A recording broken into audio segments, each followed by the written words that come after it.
আমার কাছে রিসেন্টলি একটি কমেন্ট এসেছে, স্যার গ্রাফিক্সের উপরে আমি ভালো জব খুঁজে পাচ্ছি না, আপনার জব লাগবে? আচ্ছা ঠিক আছে, আপনার পোর্টফোলিও দেখান।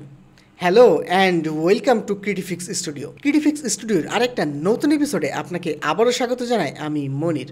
আমার কাছে রিসেন্টলি একটি কমেন্ট এসেছে, স্যার গ্রাফিক্সের উপরে আমি ভালো জব খুঁজে পাচ্ছি না, আপনার জব লাগবে? আচ্ছা ঠিক আছে, আপনার পোর্টফোলিও দেখান। ও ভালো, পোর্টফোলিও এখনো রেডি হয়নি? আচ্ছা ছাড়ুন, আপনি যে ডিজাইনটি বানিয়েছেন তার কনসেপ্ট বলুন। এটাও জানেন না? আচ্ছা ছাড়ুন। আচ্ছা এটা বলুন, ট্রাইডি কালার স্কিম কি? এটাও জানেন না? আচ্ছা ছাড়ুন।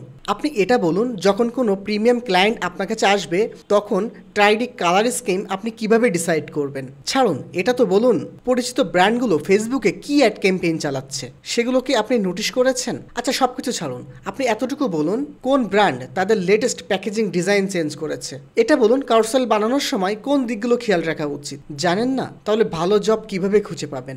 আপনি যদি একজন প্রফেশনাল গ্রাফিক ডিজাইনার হতে চান, যদি চান গ্রাফিক্সের উপরে ভালো স্যালারিওয়ালা একটি জব খুঁজে পেতে, তাহলে মনে রাখবেন স্রেফ ডিজাইন করে গেলেই ভালো জব খুঁজে পাওয়া যায় না। ডিজাইনের প্রত্যেকটি নলেজ আপনাকে জানতে হবে। কোনটি ব্র্যান্ড ক্যাম্পেইন, লেটেস্ট কোন প্যাকেজিং মার্কেটে চলছে, কোন প্যাকেজিং ট্রেন্ডিং এ আছে, সোশ্যাল মিডিয়া প্ল্যাটফর্মগুলোতে কি কি নতুন সাইজ এসেছে, কালার থিওরি, টাইপোগ্রাফি, এই প্রত্যেকটি বিষয়ের উপরে আপনার নলেজ থাকা লাগবে। তবেই আপনি হবেন একজন প্রফেশনাল গ্রাফিক ডিজাইনার। আর জব হাতছানি দিয়ে আপনাকেই ডাকবে। ধন্যবাদ।